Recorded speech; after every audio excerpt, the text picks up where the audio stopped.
As you can see, I have a bag chock full of drivers today, and that's because in this video I'm going to be deciding which one of these is going in my bag for the 2022 season.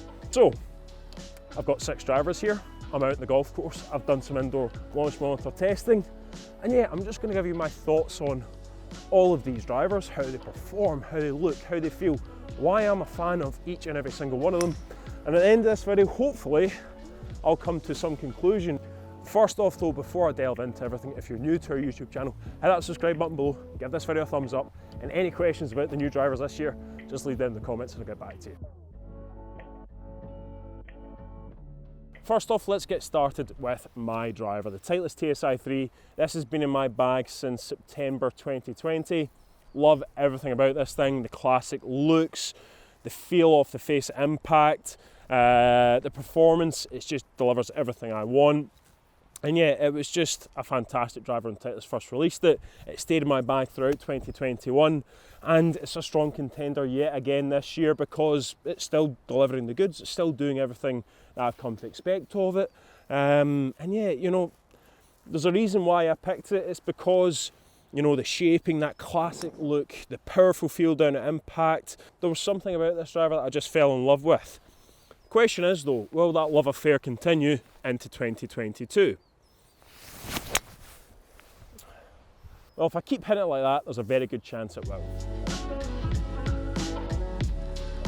Now on to the Stealth and its red carbon fibre twist face. And if nothing else, this is the coolest driver for 2022. It's just a different story, it's something really cool, a new face material, new technology. You know, TaylorMade trying to push the boat out when it comes to, you know, the materials, the technology they're using, but also, crucially, performance. When I catch it at the middle, it is a rocket. I mean, when you button it, so powerful. Decent levels of forgiveness across the face, good adjustability. I think the looks side of things, down behind the ball, it looks fantastic. It looks like a TaylorMade driver, nice squat, traditional shape to it. I think that'll appeal to the eye of most of you, the sort of blacked out, you know, carbon fibre crown and that black section towards the leading edge. However, some of you just might not be able to get on with that red face, might put you off, but what I would say is, see down behind the ball, after a few shots you hardly even notice it. And yeah, it's a very powerful driver is what I'm seeing, especially on those, you know, really sweet strikes. And of all the drivers in this test today, there's also an important thing that I love about it, and it's that the sound. It sounds fantastic. Of all the drivers I'm testing today, I think it's probably the one. If I was picking on sound and feel alone, this is what I would go for. And yeah, you know, it's a really cool story, and it's doing what TaylorMade drivers have done over the past few years for me. Just really powerful, good performers. Now onto the COBRA LTDx LS, and there's one thing that's standing out with this driver more than any other in the test, and that is low spin. It's in the name. And although all the drivers I have today are the kind of low spin offerings from each of the manufacturers, you know, that kind of better player fit, this thing is just giving me absolute bullets off the tee. I mean, speed wise, it's absolutely fantastic. Ball speeds, you know, this is incredibly hot, but it's that low spin, real powerful penetrating trajectory. But you know, this is one that's reserved for those of you who do possess a lot of club head speed. You're going to need to really be a good ball striker with your driver to get the most out of this individual model. In terms of the looks, there's a wee bit much going on for my taste, but you know, it's a COBRA driver. There should be, you know, it should be a little bit bold, a little bit brash. But in terms of the amount of technology we have, the improvements that COBRA have made, yeah, as is the case with all these drivers, the performance is top notch. It's really powerful, and that's what's standing out most. And I'll try and show you, see the bullet ball flight I'm getting with this thing. Also, in terms of the sound and feel, you know, I think this is something that a lot of you will be able to get on with. It does feel really powerful, so the ball flight matches up with what you're feeling off the club face. And yeah, you know, COBRA have developed a real knack over the last few years of producing great drivers, and with the LTDx, it's no different. Now onto the Callaway Rogue ST Max LS, and whereas the likes of maybe speed and low spin performance are standing out with the Stealth Plus or the COBRA LTDx LS, What's standing out most with the Max LS is stability, probably more so than any other driver I'm testing today. You know, I think the work that Callaway have done incorporating this new tungsten speed cartridge just makes this thing really user friendly, and that's what I'm finding out on the golf course today and what I've found during my testing. You know, if I'm not having the best day off the tee, it just seems to give that level of forgiveness that allows me to get away with not fantastic strikes. But when you catch it out the middle like you do there, you know, it's just giving a nice good feeling of speed. And just other aspects of this driver I'm sure you'll get on with. Callaway have solved maybe an issue they had with the looks of the drivers. Well, in my opinion anyway, it was an issue, because this just looks fantastic, looks really sharp, modern. I just think it's a great looking overall aesthetic. The shaping's really nice. The sound and feel impact is one that I'm sure most of you will be able to get on really well with. And yeah, you know, it is, for me, in this test today, it's probably winning out on the forgiveness side of things and not really sacrificing on other areas of performance either. So yeah, really impressed with what Callaway's brought to the table in 2022. Now on to a driver that I didn't include in my best of 2021 test, but I decided to incorporate it this year, and it's the Srixon ZX7, and there's a good reason for that. At the time, I wasn't all that keen on this driver, but having now revisited it quite a number of times, tested it quite a bit, yeah, I have to include it because the performance is really solid. I think in terms of the aesthetics down behind the ball, I think it looks really smart.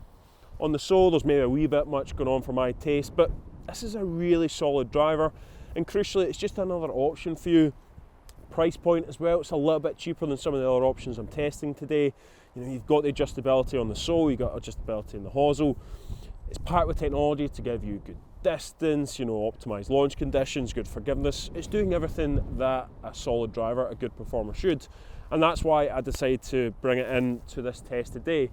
And, you know, I think for me, what's standing out most with both the ZX7 and the ZX5 is the launch. This thing just feels really easy to pick up into the sky. And yeah, you know, it's something that I wasn't all that keen on a year ago, but it's grown on me, shall we say. Solid, lovely wee touch of draw. I mean, brilliant ball flight. That was even a hair out the toe. Forgiveness wise, really good. Sound though, a little bit loud for me. I think that was probably one of the factors that put me off initially. But if you're able to get over that, then yeah, it will be a good performer. And when you have to test, as is the case with any of these drivers in this test, you have to go and try them for yourself, because that's the only way you'll know which one is best for you. Now for the G425 LST and the G425 lineup that was launched last year. I praised it no end because it was so forgiving. You know, that was something that really stood out. And the LST model, just that slightly lower spin, slightly more compact club head shape, just was giving me brilliant performance. And as was the case last year, it's the same story in 2022. This thing is so forgiving, all-round performance is brilliant, speed, the launch conditions, it's all fantastic. But my personal grievances from last year, you know, these wee things that I'm nitpicking at, they remain, and it comes down to the looks. You know, can't get on with the turbulators. I think the sort of split crown design towards the back isn't something I'm too keen on. So looks is one thing, but the next one is this. The sound, it's just a bit on the loud side, sounds a wee bit hollow to my ear. But again, these are just personal things. They're the reasons why it won't be going in my bag. If it was just down to performance, I would have a really hard time overlooking the Ping. However, you know, a driver has to be a bit of everything for you. It has to look great, it has to inspire you with confidence. You have to like the sound and feel, it has to suit your ear, suit your eye. And unfortunately for the Ping, it just doesn't quite for me. But as I say, you know, these are personal things. Performance side, can't fault it whatsoever. And bringing it back out here again today, yeah, it's just so good. Such a brilliant all-round performer.